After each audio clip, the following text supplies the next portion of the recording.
Very often people who suffer trauma, they actually blame themselves for not being able to get over their experience. And because of that, they might feel a lot of shame. And that's why I think it is really important to actually normalize certain symptoms of post-traumatic stress disorder, to bring more awareness about what actually is going on. Hi, my name is Patricia. I'm a counseling psychologist registered here in the UK with HCPC. And in today's video, I'm going to be talking about how differently the trauma memories are being stored in the brain comparing with the normal everyday memories. And what are the consequences of that for people who actually suffer from post-traumatic stress disorder? So now we actually have theories that are suggesting that because of the extreme stress that people suffer during trauma, our brain is unable to process those trauma memories as normally would process day-to-day memories. And in addition to that, people who actually suffer trauma, they will experience the memories in their body. So that means that the body will recreate the sensation that the person felt at the time of the trauma. So for instance, if maybe there's certain smell that triggers certain trauma memory, that can cause a person actually feel nausea, and that would be then considered a body memory. And in addition to that, those memories are very rapid, automatic, and we don't have control over them until at least that process in a way where they're stored in the right place in the brain. So first of all, we need to understand that everyday normal memories are being stored in hippocampus. On the other hand, the trauma memories, because they're very emotional, they're being stored in amygdala, which is a very primitive part of our brain. It is only the trauma memories that actually make us re-experience different sensations that maybe we felt at the time of the trauma. So sometimes people, they can start hearing things that maybe they heard at the time of the trauma. They can smell things. Maybe they can feel certain sensations in their body that they could feel at the time when the trauma was actually happening. And this is the reason why flashbacks or nightmares, they actually feel very vivid. And the reason why all this is happening, it is because our brain wants us to believe that the trauma is happening again. So the brain wants us to be ready to protect ourselves from potential anticipated danger, even though there's perhaps no danger at all now. And then in addition to that, the normal memories, when we recall them, we actually have full awareness that they happened in the past. We know that they happened 5 years ago or 10 years ago or maybe a year ago. Where with the trauma memories, that sense is actually lost. So the person who's experiencing that memory as a flashback, for example, they don't have that awareness. They actually believe that the trauma is happening right here, right now.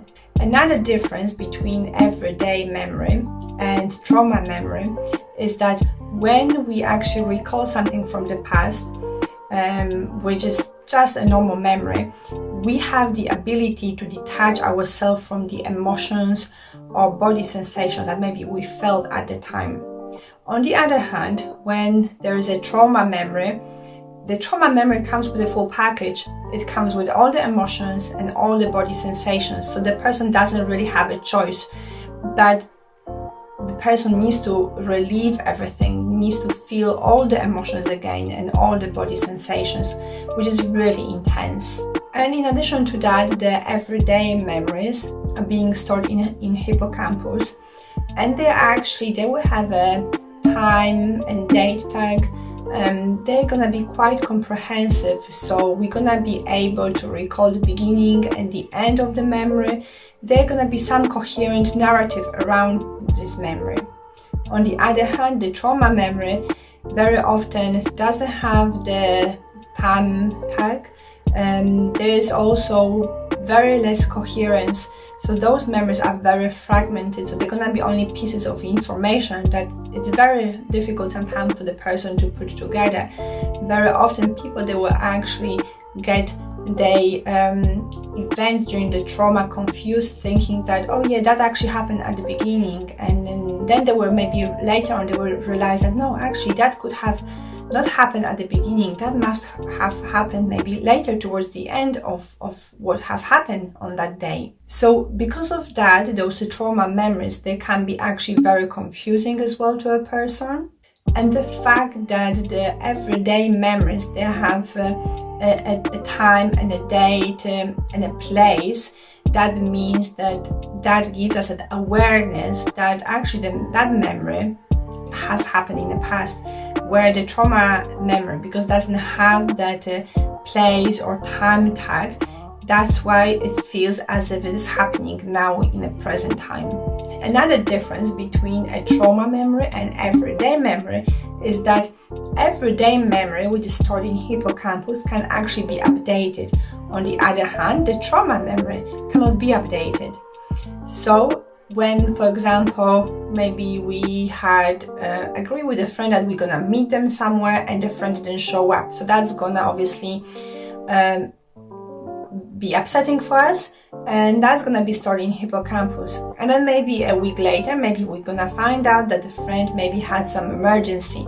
So that upsetting memory can be updated with that new information. So perhaps then later on we're not gonna feel as upset with the friend, or maybe we're not gonna feel upset at all with that friend.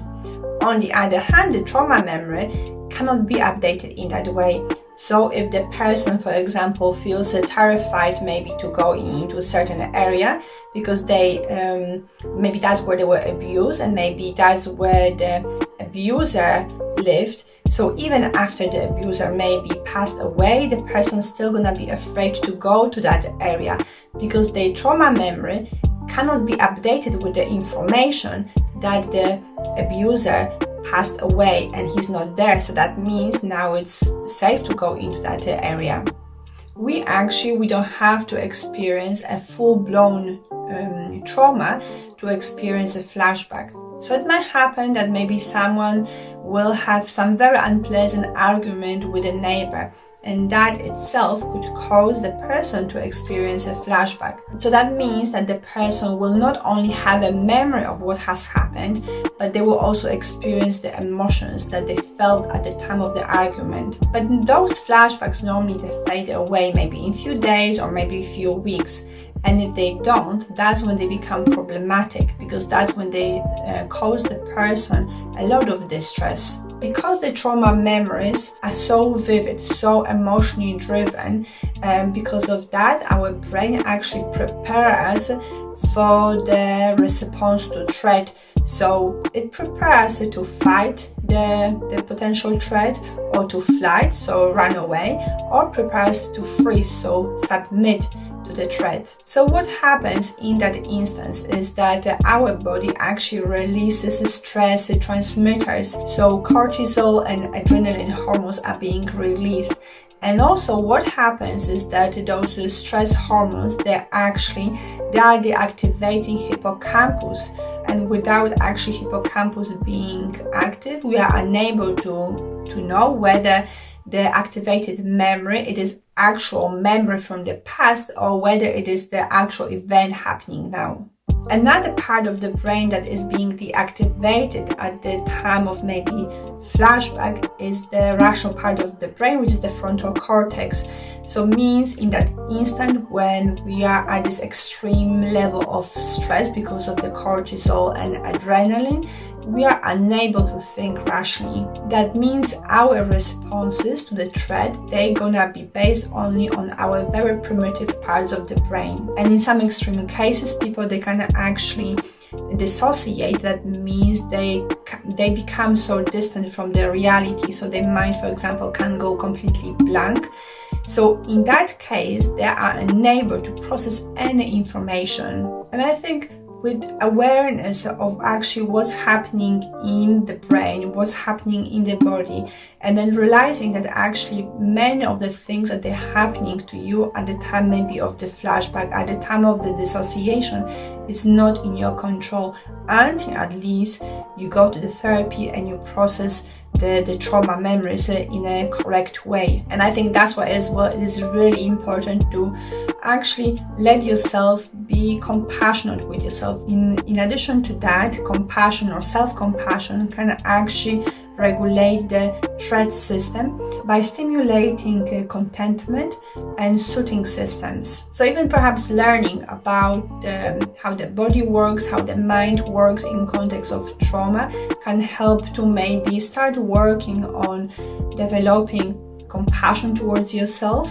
in contrast with the self-blame that very often victims of trauma they live with. And very often people who actually suffer trauma, they find it very difficult to actually come forward and talk about it, because obviously every time they talk about the trauma, that reactivates all these unpleasant and very intense emotions.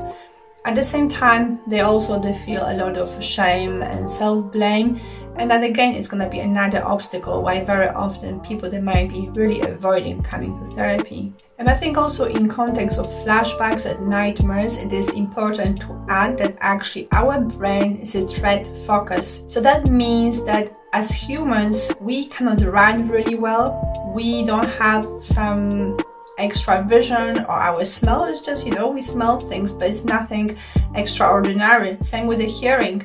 Even our skin is quite soft, so it can't really protect us that well from an external injuries. And that's why the main fundamental function of our brain is actually to protect us from any anticipated danger. And that's why when maybe someone who suffer trauma, when they smell something, when they hear something very subtle, that can trigger this full-blown response of a flashback or nightmare. And in that state, then they are fully prepared to defend themselves, because they can run much faster, or maybe they can freeze, or maybe they can fight much better than they would if that response wouldn't be activated in them. On top of the flashbacks, the nightmares, and dissociations, people who suffer from trauma, very often they also experience negative thoughts. And they're going to be negative thoughts about themselves, other people, and the world around them. So very often they will report thinking about themselves as being powerless, as being the one to blame, as the one that they should be ashamed of maybe what has happened. And very often they will have this belief that there's something not acceptable, something maybe even disgusting about themselves. And in context of other people, they will have a problem with maybe trusting people, and because of that they will try to avoid certain people or maybe certain places. And in addition, people they might really make effort to avoid the painful emotions, and to do that they will maybe self-harm. They could use alcohol or drugs, or even they could self-medicate in order to numb themselves from those painful emotions. So that will be it for today, and if you found this video any helpful, then please like it. And if this is the first time you're visiting my channel, then please subscribe and make sure you're gonna hit the notification bell. So every time I upload a new video, a new short, you're gonna be notified and you're not gonna miss out on any of this really interesting content. So I'm gonna see you in the next one then. Thank you. Bye bye.